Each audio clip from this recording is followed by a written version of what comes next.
welcome back.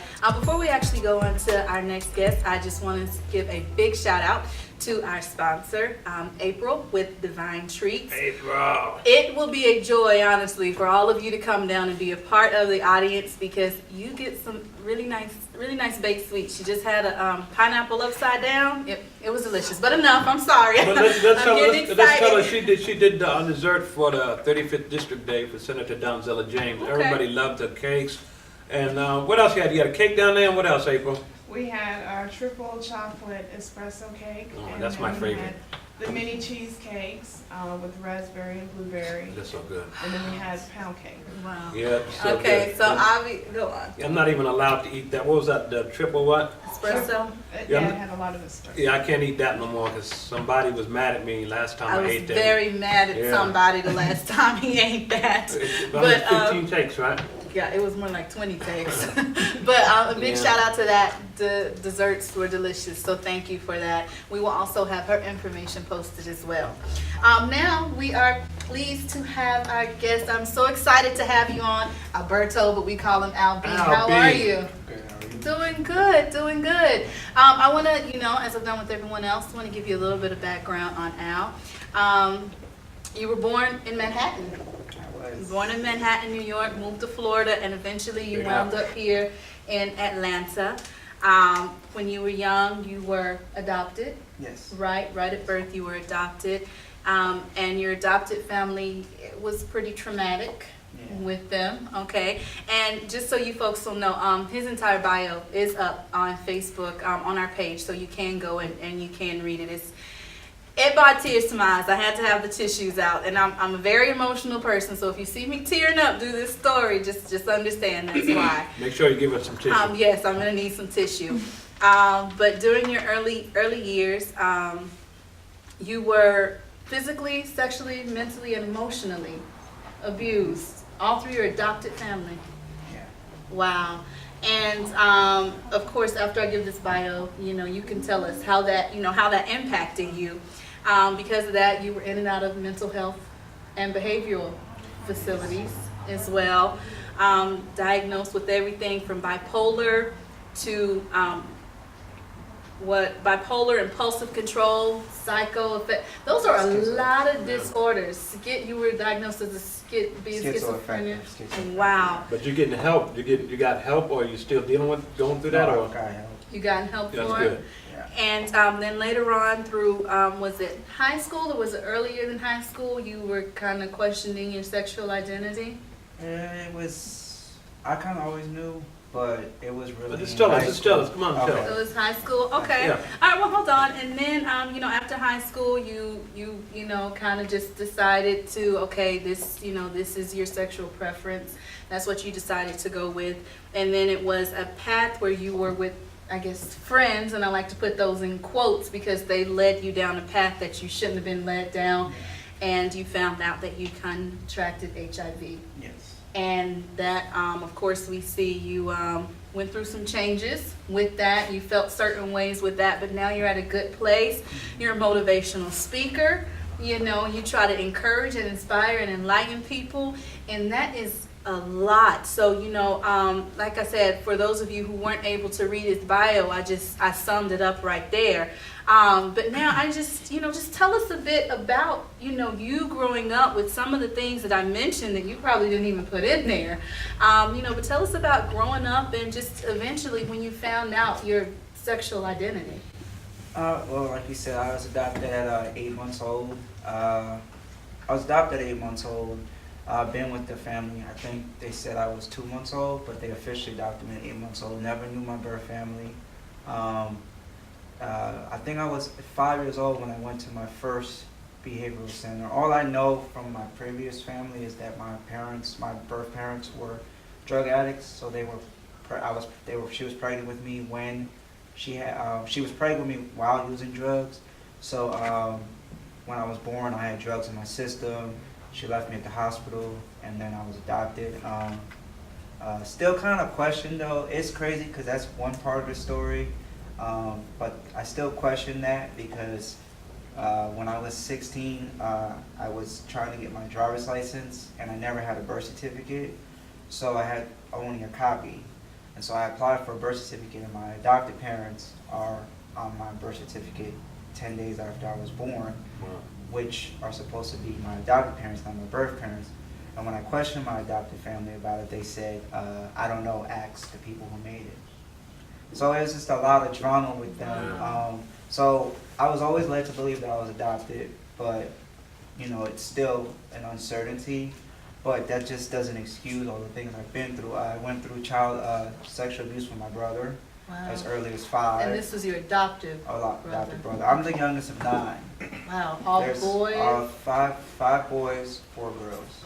I'm the youngest of the 5 boys and of them all. 5 boys, 4 girls. 3 of us were adopted. So my parents had 6 of their own. They were older. My mom and dad are in their 70s. So my mom and dad, I don't really think they were equipped to have a child like me because I was a crier all the time. There was something wrong because I was very emotional. I was always crying. My dad was alcoholic, so he used to drink a lot, and he used to beat me. He broke a broomstick on my eye once, Oh, man. cracked it right. And my mother was a diabetic, and so I experienced the sexual abuse from my brother. I experienced the physical abuse from my father. But my mother was more of the emotional abuse. She was a diabetic, and diabetes is hereditary, so she used to always make me feel like I was the reason why she would be sick. She used to put me down. I didn't feel like I had a life. No friends. I had dreams. I remember when I wanted, like I would say I want to do this, I want to do that. She would just put me down and stuff like that.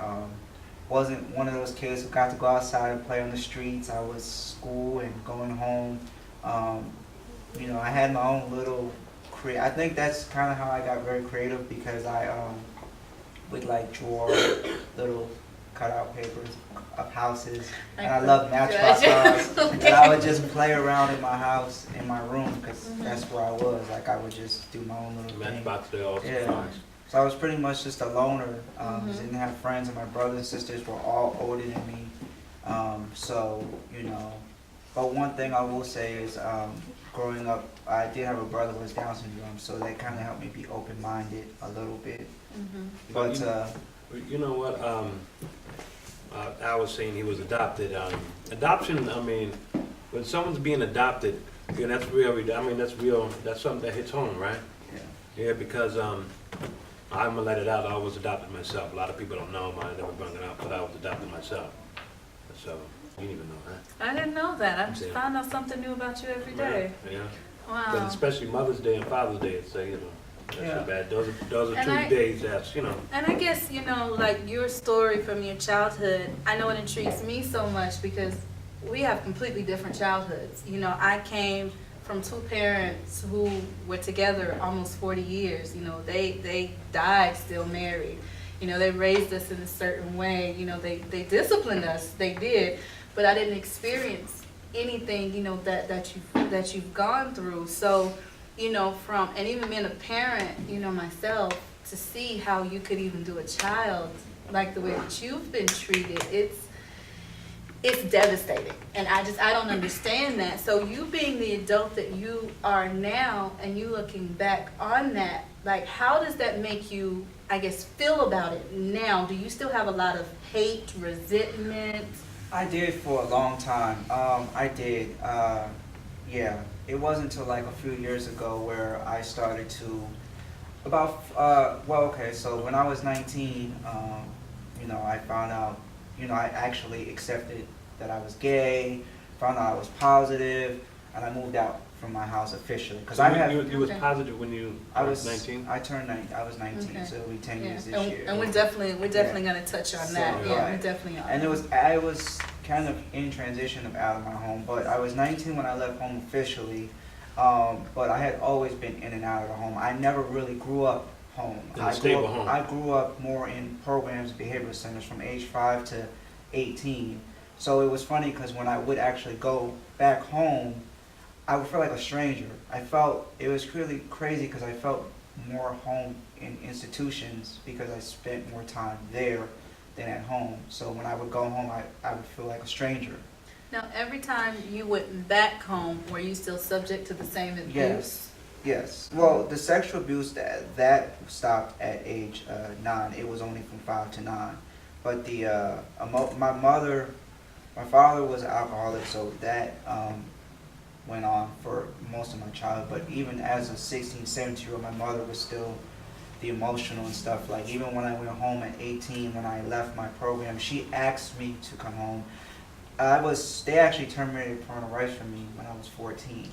So technically, legally, they're not even my parents anymore. When I was 14, I went to a program. They went to court saying they didn't want to be my parents anymore, and it was official at 14. And they can do that? They can. At 14? They can award you to the state, and the state takes over. But when I was 18, I went back home because I was old enough to be on my own. And my mom said, you know, you can come home. You're grown now. If you want to start your own life. I went home. That lasted a year, and I wasn't the same. I was a grown man. I wasn't trying to go through that, you know.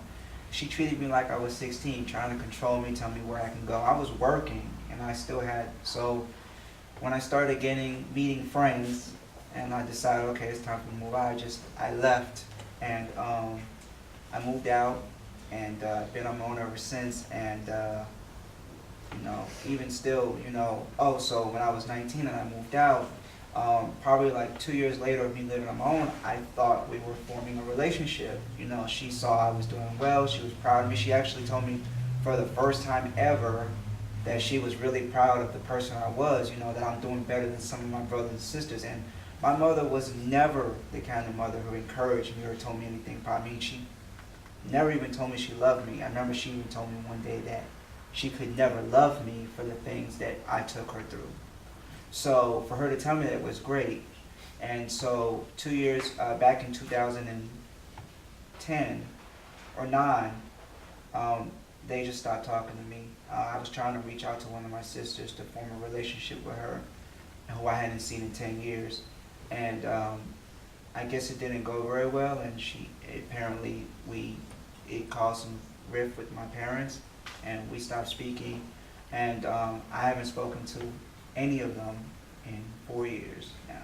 Now, do you feel you have some type of hole or void within you because you don't have that family or that parent I or do, sibling? sometimes I do. I'm a family-oriented person, regardless. Well, and while you're answering that, how do you deal with it? Since you say you do. It's kind of a advantage and a disadvantage. I look forward to my friends.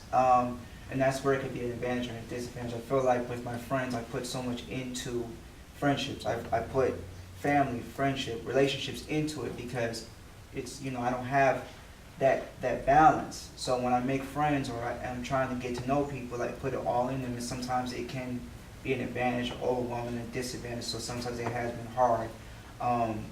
But after It's like I can relate to that because when I become friends with somebody, I expect them to be my friends. I mean, I really do. I really Right. expect people to be my friends. And when I'm in, like Erica, Omar, Al, April, Tarjeta, I'm always calling them. I call you maybe twice a day. You know, you're my friend, and you know, I just want to be close to you. So Yeah. a lot of people think I'm needy. I mean, I am a needy person. But you know, like I was telling some people, I don't really have. I mean, everybody knows me. I don't really have a best friend. Somebody asks me who's your best friend, I don't have a best friend. I'm just going to be around people. exactly. I just love to be around people. And I mean, I think that's. I think, I feel like I agree with you. And I think I am needy in that form. I'm I'm not. needy, very I don't needy. think we're needy people. We're just needy for that attention and Yeah. affection. For that for that family feeling, and that that loyalty, friend, that right. value, and that's me. You know, and it was hard for me because I eventually stopped reaching out to. I used to reach out to them. People ask me all the time, well, why don't you reach out to them?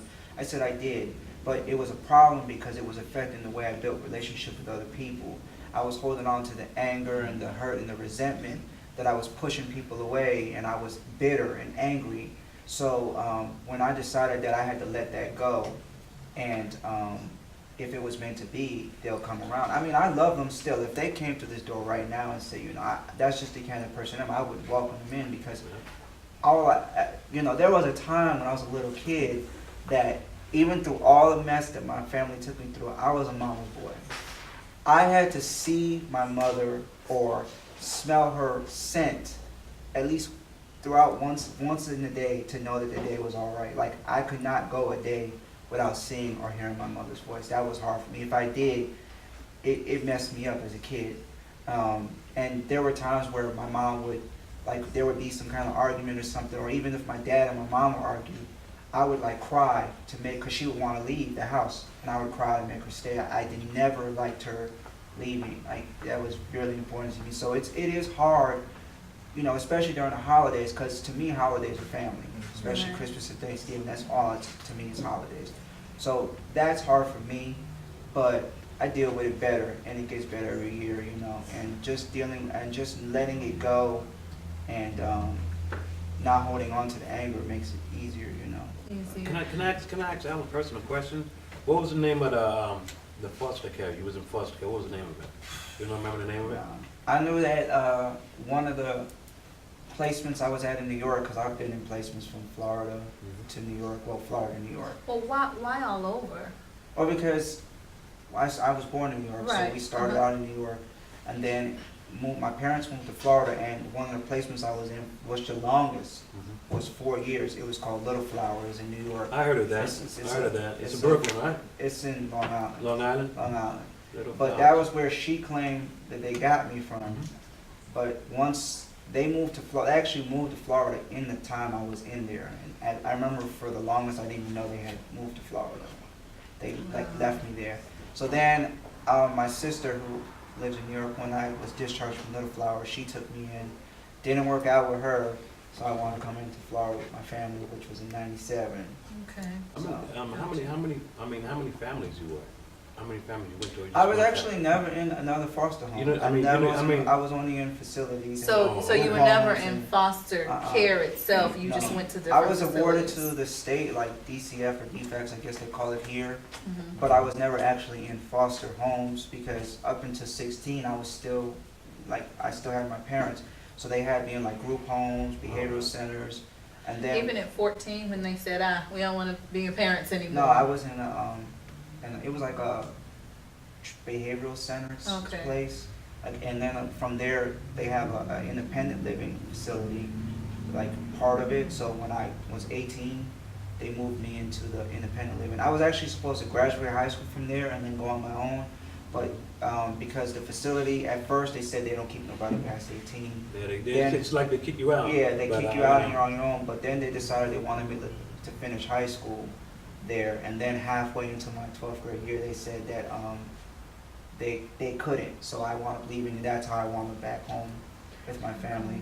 Because after they terminated parental rights for me, I was not allowed to talk to my mother. My father kept in touch with me. I talked to my father, and that's actually where me and my father started to develop a bond. I hated my father as a kid. He was a drunk, and he used to hit me. He used to basically hit me for every little thing.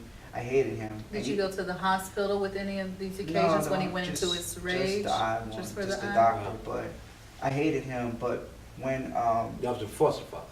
well, yeah, my Adopted. adopted father. Okay. I hated him. I love my mother no matter what, even to this day. I love my father now. I love them both because I learned. I realized that despite everything that went on, a lot of them is who I am.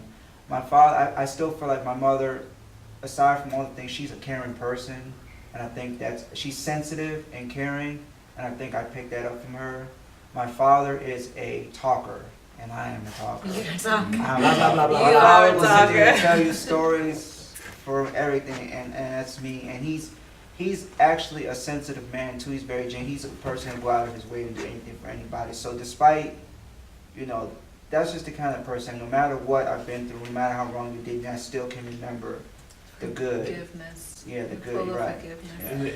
Yeah. And that's why I said that full of goodness, because I always think of happy things all the time. Everybody knows me, sees me, I'm always having a happy face, but sometimes it can get ugly It can get sometimes. to- Yeah, I say, I don't know if being happy all the time. Yeah. Now I'm let's still- now let's take this like to the route of because you mentioned it earlier, and I did want to touch on it, but I wanted to let you definitely finish with that, with that part of the story, which I think we're probably going to come back to. But you touched on your sexual preference, and you said you kind of always knew what your sexual preference was, even though it didn't come out until high school. So Well, tell it was us. actually after high school, but yeah, I kind of always knew that I was different. Different? Yeah. Okay. Well, as a kid, I Different, guess it different. was different. Mhm. I like girls. The funny thing, and I still like girls. I think girls are beautiful. I love women. I flirt with them all the time. Yes. I'm on set with film, and they'll You tell on me a all lot the of time. ladies on Yeah, set. they'll tell me all the time. They're like, Oh, you sure you're gay? yeah, exactly. But I just sexually, I was never attracted to women, and I think, well, I can't really say a thing because even though I was molested by my brother, there was a time that my parents had foster kids in the house, and I remember one of them used to touch me and another foster kid. But I really don't think that it had a lot to do. I just think it was me, and I just remember growing up, I used to get picked on and called gay, and I used to hate that. Like, I was like, I'm not gay. But deep down inside, I kind of knew that maybe they're right. But I think because, and as funny as this may sound, my parents, my mother especially, she was Christian. She at church every Sunday. That's how we grew up. So my whole theory was get married, have a wife and kids. This is what I wanted to have. Yeah, but a you wife would have been and living a kids. lie. But that was just what I was in my mind, what I was supposed to think. And And what you were supposed to do. yeah, and then in high school, I started being around other kids who were, you just kind of know Mhm. that you have other kids who are curious like you. Because I guess at that point I was curious because I had never acted on it.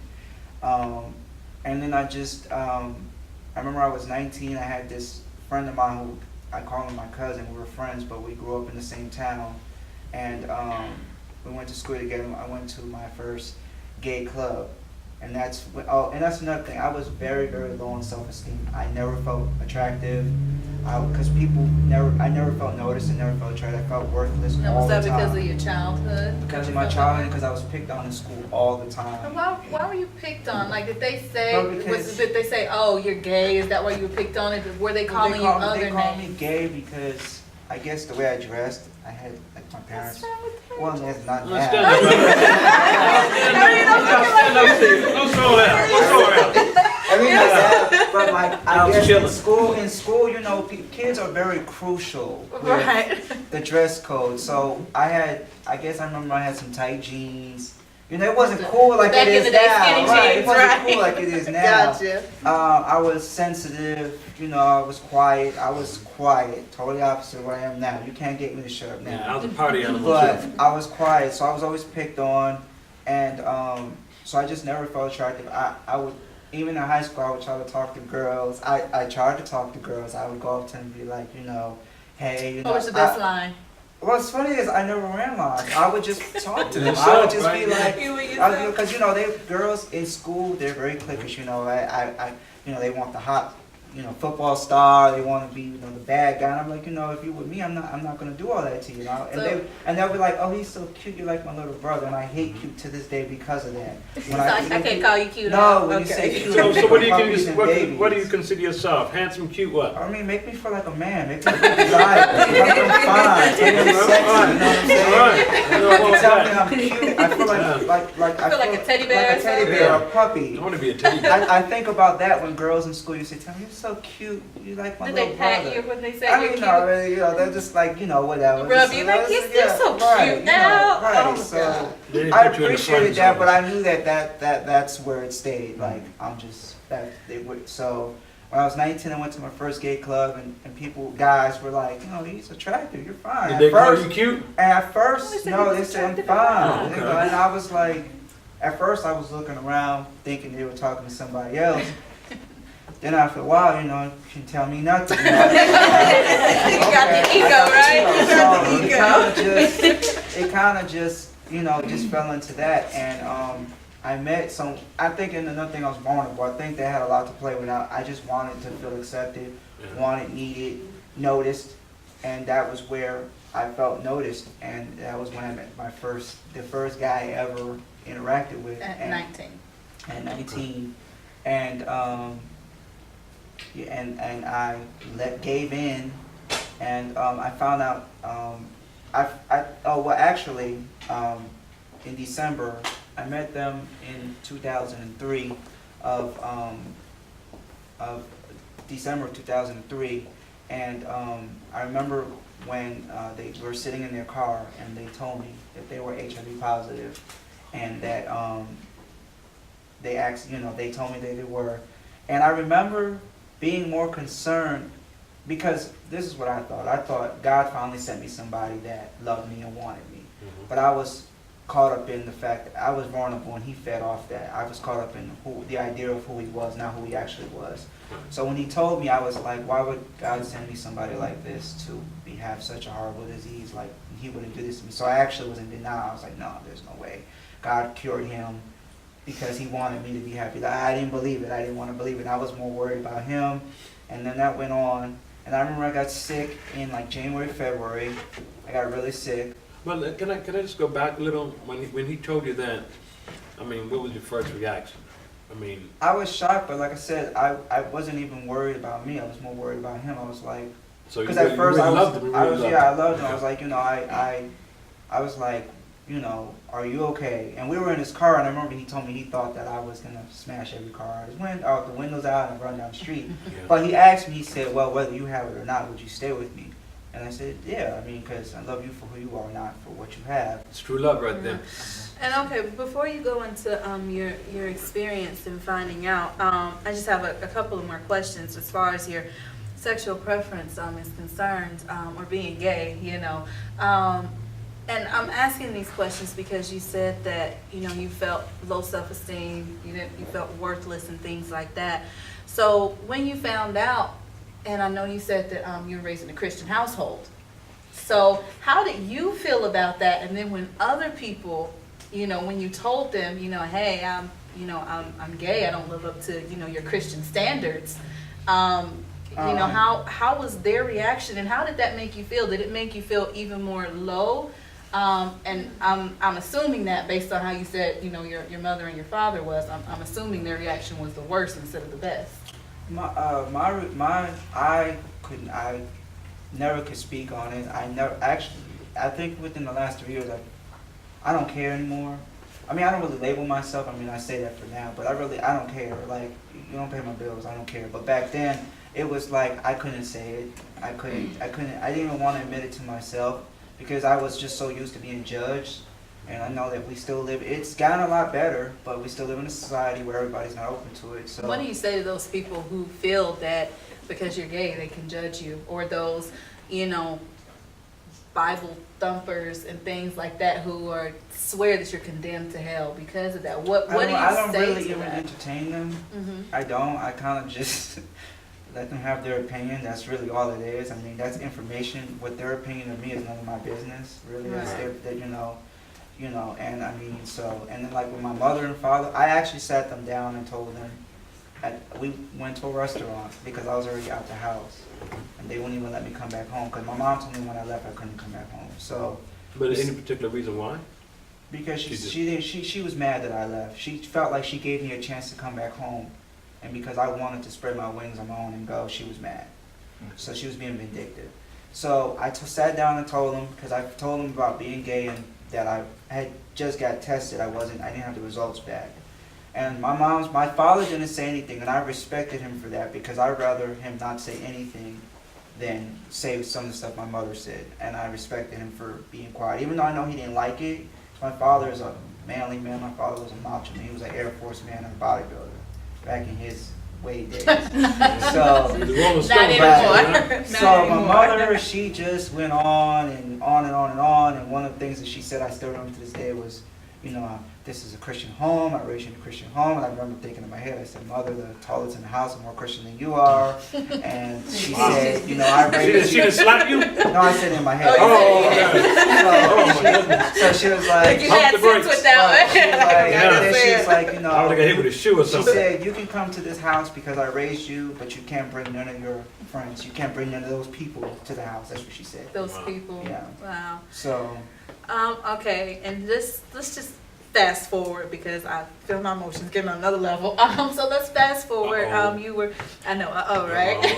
But you away from her. That's right. Go away, far away. Omar. But you were telling us that so you were with the guy aged 19, 20, and he he had told you that he had HIV. Thought you were gonna smash the Jasmine Sullivan, yes, bust the windows out of his car, and you were like, no, I'm gonna stay. I'm gonna stay with you. I'll still be with you. And you said you started getting sick.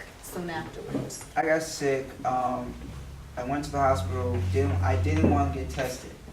I didn't want to get tested. I refused to get tested because I didn't want to know if I was or not. And I think I went by myself. He didn't go, and I didn't want to know without him.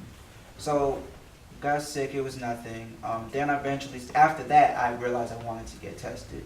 So I asked him to go with me. He didn't really take care of himself. He didn't take medication. He didn't take care of himself, and that was an issue for me because even before I found out, I wanted him to take care of himself. Even though I was in denial. What year was that? What year was that? This was now 2004. This was the beginning. They had This was like this more time. medications out there that, you know. So I went and got tested, and this was back in the old-fashioned way when they did blood work, so they didn't have the 20-minute. You had to wait 2 weeks. So I went and got tested. Actually, a neighbor of mine who lived in the same complex as us, he took me. I went and got tested. That's in that 2-week window is when I told my parents about everything. And then I went to get the results, and I remember at that point I wasn't living with him anymore because he had a roommate, and the roommate threw me out. So I was staying with a friend of ours, and I asked him to come with me to get the results. And he asked me only if I made him breakfast that he would come and get it. Did you make the breakfast? I made breakfast because I felt like he should be there. I hated that I had to do that, but it was my only way to What do you get have for there. breakfast? I'm just hungry. What do you have for breakfast? Whatever. At this point in time, though, did you have, I guess, people you could consider friends, people who were in your corner at this point in time? Not really, because I was in Orlando alone. It was just him. He controlled me. He didn't even want me to work because he felt like if I went to work, other people would try to take me or. Well, you are a sexy man, so I mean, come But on. I appreciate that now, but back then I wasn't there. It wasn't there yet. He controlled me. He didn't want me working, so I didn't have anybody. He did what he wanted with who, when, how, whatever. Wow. So, so I didn't have a lot of support. The neighbor was really the closest friend I had at that time. So when I went and got the results, and I remember I went and got the results. He went with me after all that, cooking breakfast. And I made breakfast for everybody in the house, and even my friend who took me because I had no gas money to give him. And nobody ate but him. I made enough for everybody, nobody ate but him. So we went and got the results. I remember sitting at the table. First of all, my results weren't even there. I still remember to this day. The guy was, I feel like testing counselors. By the way, I am certified to do testing counselors. I am a certified testing counselor. I got certified last year. But testing counselors need to be compassionate, especially at a time like that. He was, I know you can't curse, but he was an a-hole, for real. The results weren't there. They had to fax them in. I remember I saw the paper before he even put it down. So before he even tried to tell me the results, I seen them in his hand. So he told me, and I remember I was in shock. I remember I had no emotions because I wanted to believe that, that it wasn't true. So I was in shock. We went back to the house. He told me that I don't remember exactly what he said, but his words were something like, "Are you okay? I'm sorry it happens," or something real insensitive, but trying to sound comforting. And this was your boyfriend The at the boyfriend time. that affected Okay. me. And then he told me, "I'm going to the mall to look for a job. I'll see you later." Turns out he went to the mall and hang out with his friends. I was like, well, why would you leave me anyway? Regardless, you can find a job another day. And I remember I was numb the whole day. And then this was when Yahoo Instant Messenger was real hot. I had a friend that I used to chat with on there who knew I was going to get tested. And I remember he asked me how it went, and he said, I don't remember to this day, but he said some really comforting things. And I remember right then and there was when I broke down and cried, like right then and there, and I just let it out. And I remember I felt like my life shifted right then and there. I became like a whole nother person. I think that was when the anger really started to kick in because I had got fed up. So did you act out because of this anger, or how did that anger make you feel? It was bitter. Very bitter anger. I think I wouldn't let anybody in after that. I was like everybody was the enemy. Yeah, I didn't even give you a chance to show me if you were which way to go. I was the kind of person I was gonna make you feel hell before you even try to bring it to me, So My goodness, And how did the other people in your life, not the boyfriend at the time, but you know, like the parents. I know you said you didn't really have any friends, but anyone within your circle, how did they react to this news? I really didn't have a lot of people to really rely on, and that's what's hard. So the first year was really, really hard because I actually got sick again. I had meningitis, which is rare because usually only babies get that. I had got meningitis, and I didn't know what was going on. So it was very hard. You know, it was my T cell count was very high. I'm sorry, the T cell count was very low, or high, low. The viral low was high, the T cell count was low. That's what it was. So it was just a very hard year. With not having a lot, so I was angry. I think I was angry like every day, you know. And I'll be honest, I played the victim. I felt like I was entitled to be mad. I felt like all I had was my anger, so don't rob me from it. You know, I felt like I had every right to be mad, and anybody who tried to tell me otherwise, it was like, you know, Just cut cut 'em them down. cut them off, you Wow. know. So. And well, how did it, you know, I know that the anger and the bitterness was there, but how did it, you know, change your life, or when did you see that change in your life happening? Because I'm pretty sure you were angry and bitter for a long time. You know, the funny thing is, I've always been a fighter, even as, because, you know, that was just one chapter. It was a very traumatic chapter, but I've always had a lot to go on. I always had this fire to keep going, to keep, you know, because I've always pretty much, it's just been me having to make it. So, I think that after the first year, I decided to get back on my feet, and I got my own place, and I just started, you know, taking care of me. And I think every year from there it got easier. It wasn't, I wouldn't say I accepted it, but I think it just got easier to deal with it.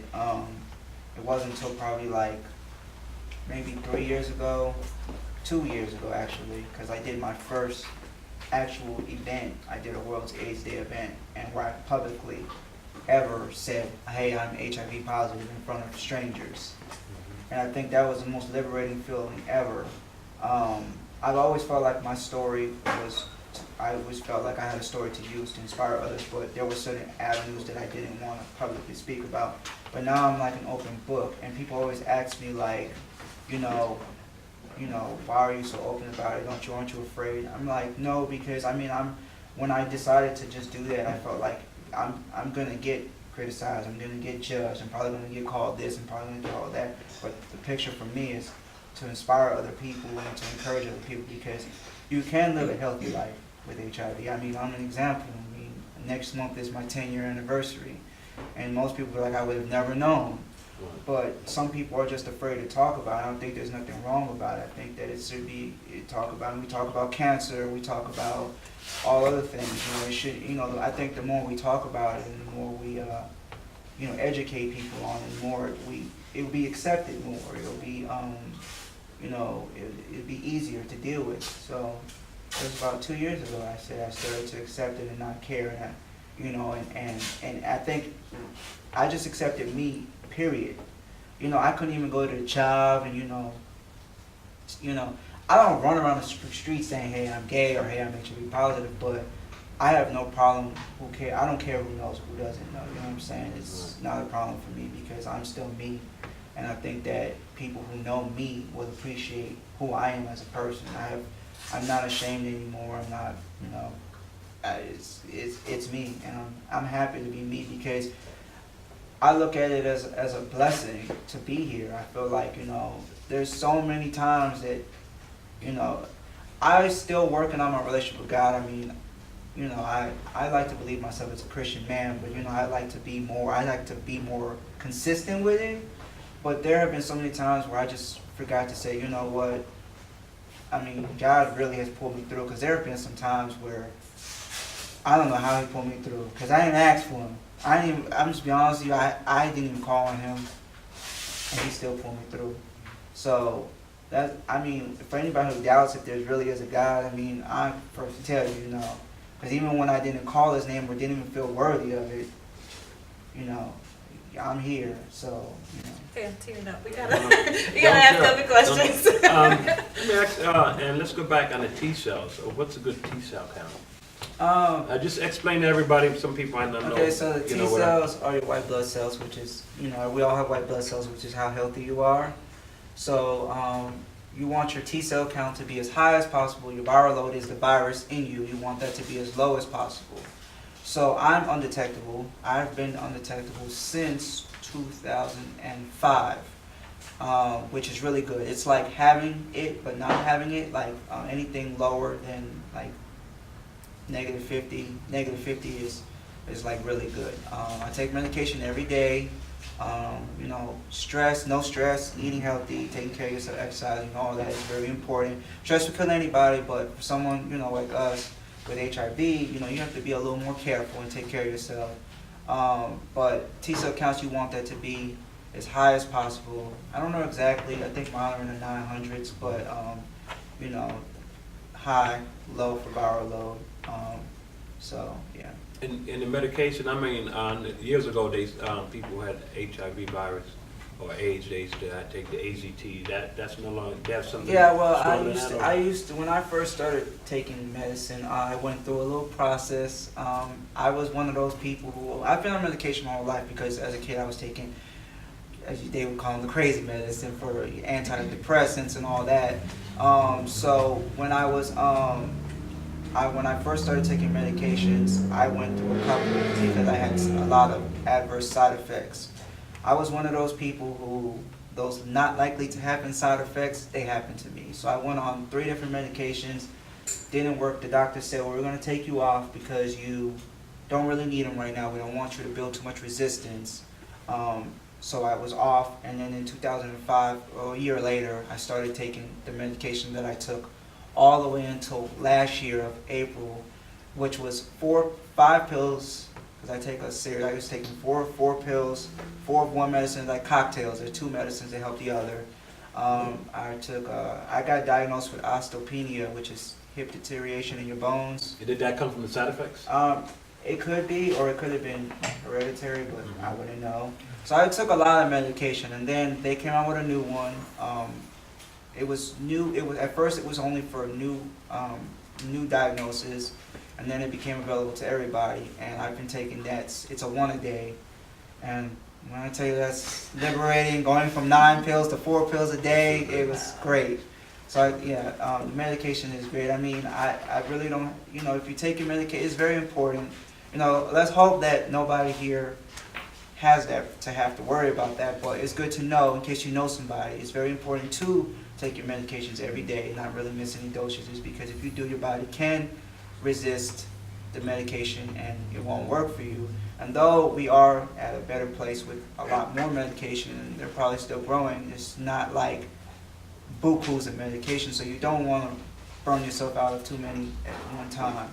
Just to tell people that, And we had, mentioned earlier that you are a motivational speaker. Mhm. You're a mentor. I'll be. I also found out a couple of more things. Interior designer, decorator, and a set designer. So you have a lot going on. I can see that you're not letting your past nor your current circumstance stop you from moving ahead.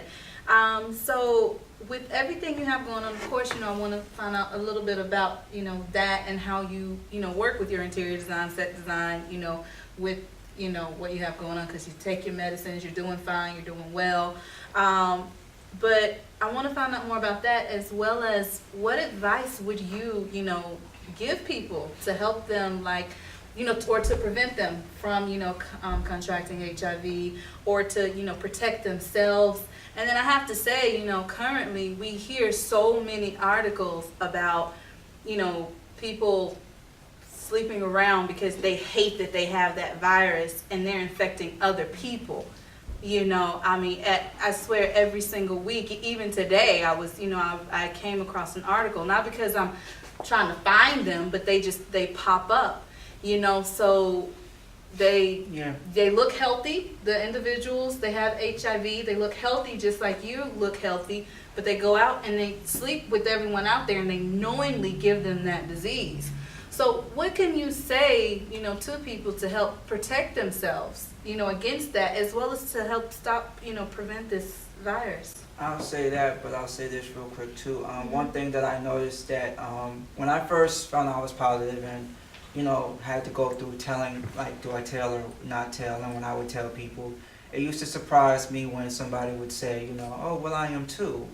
But now, unfortunately, and it's sad for me I'm not surprised anymore because it is becoming, it's really going around like a free bottle of water, and it's really sad. And so I definitely say love yourself. I think that if I knew now what I knew then, if I knew then what I know now, sorry, That's right. I would have been a little more smarter with the choices I made. I think you have to love yourself and protect yourself because you should never, give that much power of yourself to somebody else.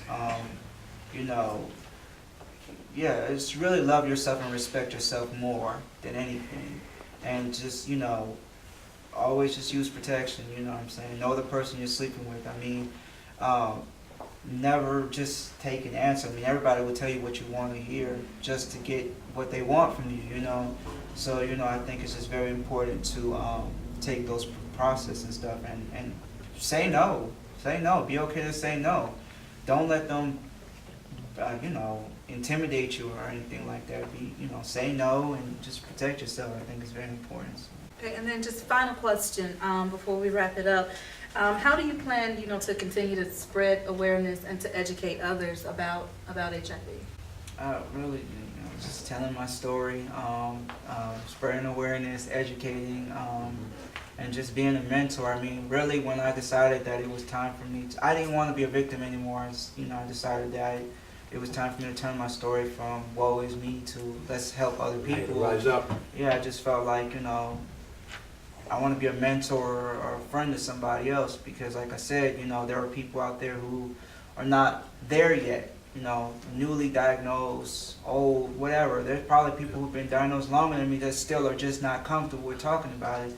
And I think it's important, I'm actually, and a lot of people were shocked, I'm actually having a dinner next month to celebrate. Are we invited? You can come. I love to I'm having a dinner You didn't celebration. sound too excited about that. I'm coming. I'm celebrating it. The theme of my dinner is survival, victory, and life.